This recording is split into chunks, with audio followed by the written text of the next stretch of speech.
Ahoj kamarádi, vítejte u dalšího trilobitího videa. Dneska jsem se vypravil na jinou lokalitu, než kde jsem hledal minule. Minule jste viděli několik vzorků, především hlav trilobita Rheicocephalus. A dneska jsem se vypravil na místo, kde se vyskytuje trilobit Ellipsocephalus hoffi. Jsou to takový malinčký roztomilí trilobitci. Já doufám, že se mi podaří najít aspoň jednoho celého, protože často celý můžete najít, protože tím, jak jsou malinký, tak se většinou nerozbily. A já se potřebuji dostat támhle z tohohle dubového lesa až do toho lesa borovicového. Je tam takový pěkný sráz a v tom srázu snad něco najdeme. No a protože jako správný hledač koukám pořád pod sebe, tak jsem si všiml tohohle kekelu, co tady roste. A vy jistě všichni poznáte, co to je? Vypadá to, že to je Jidášovo ucho, že jo? Ale tohle to teda sbírat nebudu. To ani nevypadá moc hezky.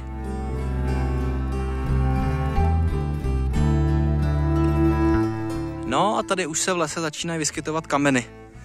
Jeden jsem vzal do ruky a podívejte, dole vidíte tu hranku.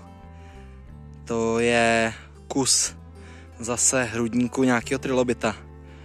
Na druhé straně nic, já zkusím ten kámen ještě rozlousknout takhle vejpůl a uvidíme, co v něm bude. Tohle už je daleko tvrdší materiál, už to není břidlice. Pěkně ostrej. Nevím, co to je, jestli to je nějaký vápenec nebo co, ale uvidíte ve videu pro členy preparování těch ellipsocefalů z té minulé sezóny. A to opravdu jde velice špatně a je to hodně takový ostrý úlomky, ostrý úštěpky to má. No, tady těch kamenů začíná přibývat, dokonce i ilegální díry tady jsou. Já jsem našel nejspíš hlavu Rheicocephala tady a tady vidíte spoustu nějakých dalších obludek, nevím, co to je, jestli to jsou nějaký korály nebo nějaký rostliny. Každopádně hlava je tady. Tady je pěkný velký kámen a podívejte, jak je sám od sebe naprasklej. Tady vidíme taky nějakou větvičku, nějakou záležitost, nevím, co to je.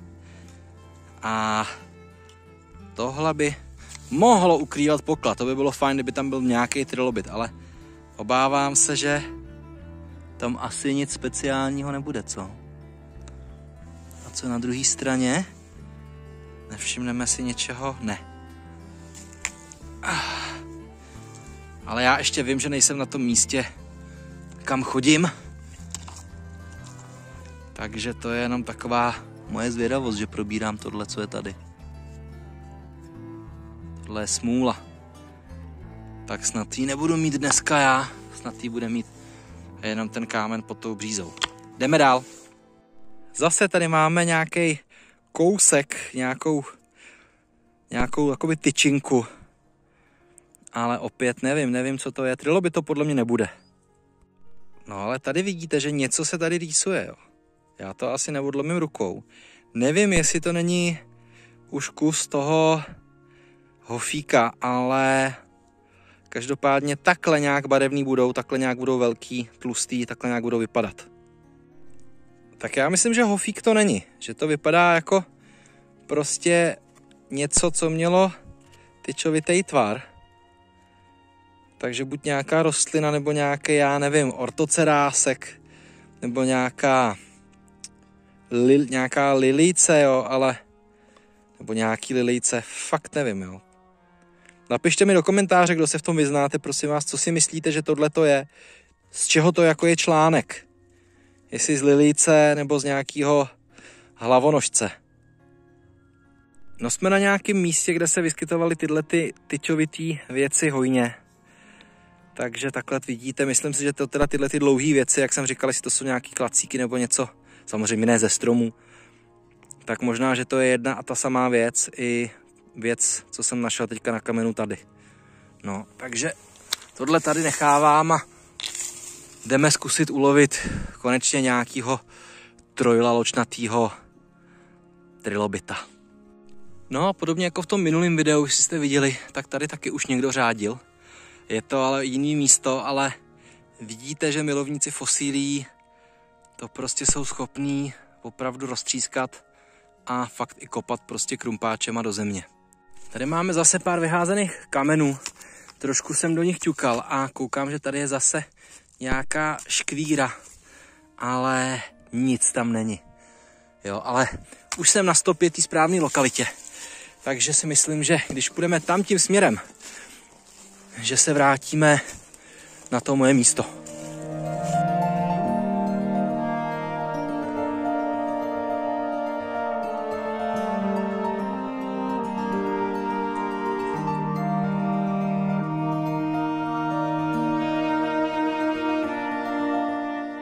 No a fakt, že jo, došli jsme na to místo a já už tady u jednoho z prvních kamenů, který jsem si prohlížel, vidím malýho elipsocefala. Je to asi negativ nebo schránka zevnitř, takže prohlídnu si ty kameny, co tady zůstaly a budu se těšit. No řeknu vám, hledání fosílí v lese to vůbec není jednoduchý, protože na louce na poli aspoň člověk vidí ten štěrk, ale tady v lese se těžko orientuje. Ale nějaký kámen. Taky nic, nechce se mi úplně do všech bušit. Takže půjdeme ještě zase trošku dál.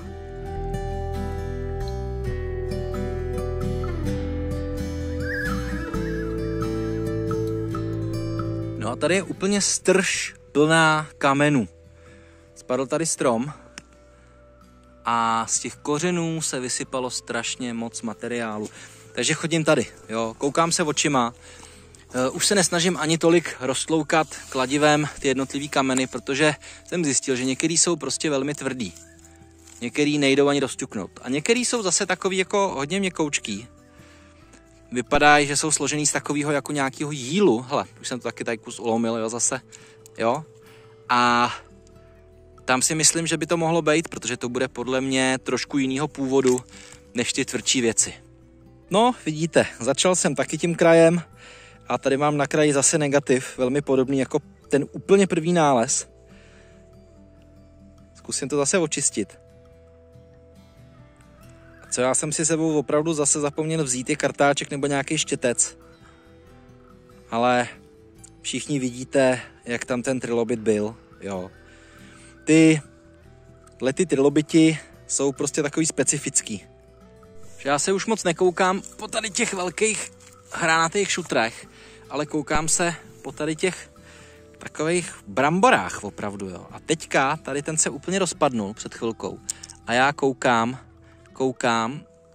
tady nic není, ale tady je otisk a z druhé strany je, teď mi to málem spadlo, je ten thorax, ten střed toho trilobita, ta hruď. Když se takhle člověku dochová vlastně ten negativ i ten pozitiv, tak je to vždycky fajn, protože máte jakoby dva ty trilobity, i když samozřejmě ten skutečný je ten tady nahoře.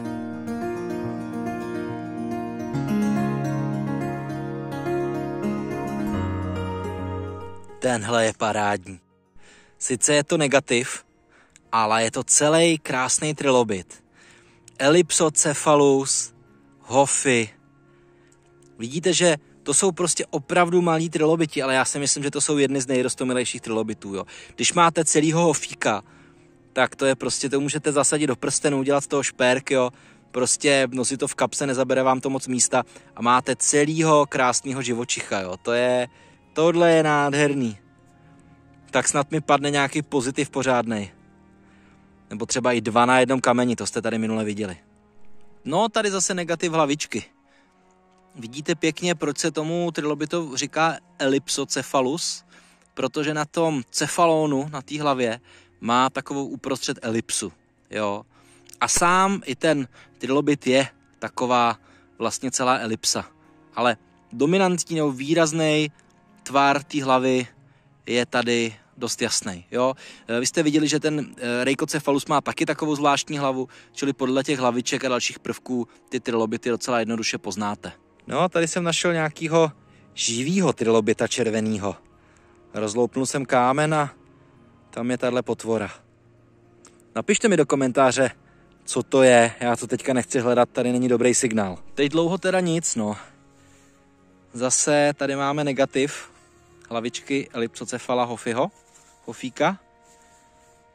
Ale není to tu úplně přívětivý, no. Už jsem trošku sešel na jiný místo, trošku níž a teda musím říct, že už je to úplně rozmlácený, úplně na kousíčky.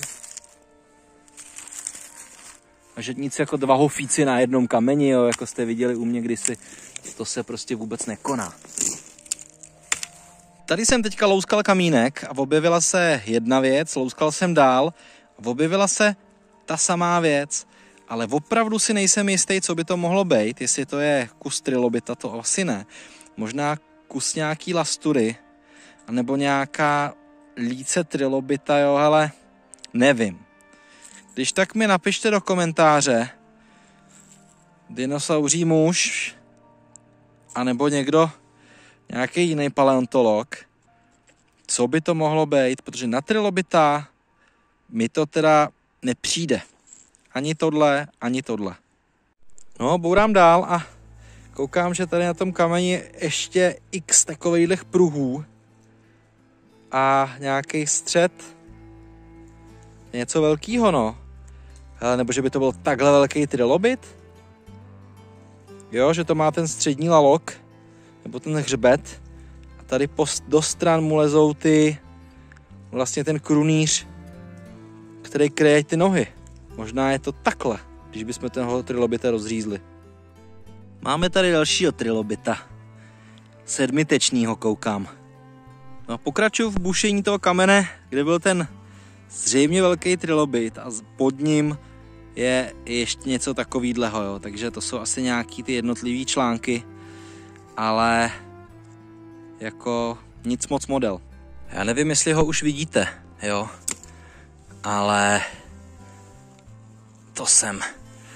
to jsem rád, hele.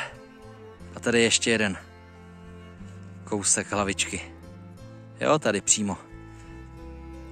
Takže, jo. Hele, celý trilobit.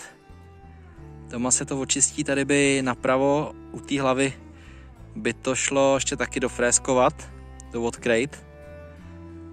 Takže proto jsme sem jeli.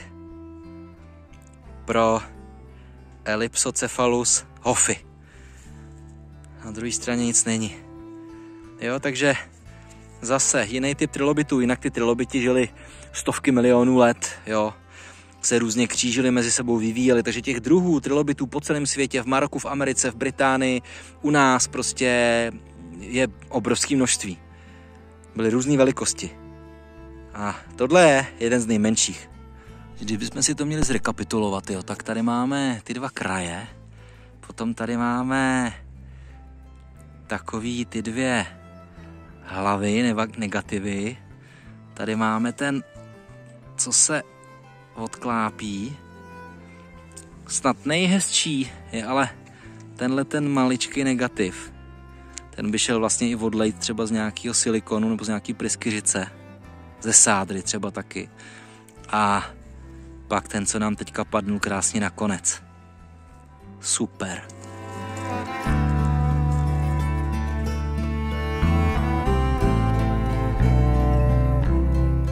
Tak přátelé, už se smráká. Já zase poběžím na vlak do Krchlabic. Viděli jste dneska speciálního tvora, viděli jste trilobita Ellipsocephalus hofi, minule jste viděli trilobita Reichocephalus a uvidíme, jestli ještě půjdu na nějaký skameněliny, když tak mi doporučte třeba, co byste chtěli vidět za druh, nebo co byste chtěli vidět za lokalitu. Příště nejspíš bude zase nějaký hledání, už bych se chtěl konečně vypravit s karpem třeba na nějakou hledačku. Uvidíme, co nám vyjde. Možná bychom v budoucnu už mohli zase obnovit ten náš podcast a držte mi palce. Napište do komentářů, jak se vám video líbilo, napište, co byste chtěli, jestli rejžování zlata nebo hledání, nebo třeba ještě ty skameněliny a já se s váma loučím a uvidíme se příště. Ahoj!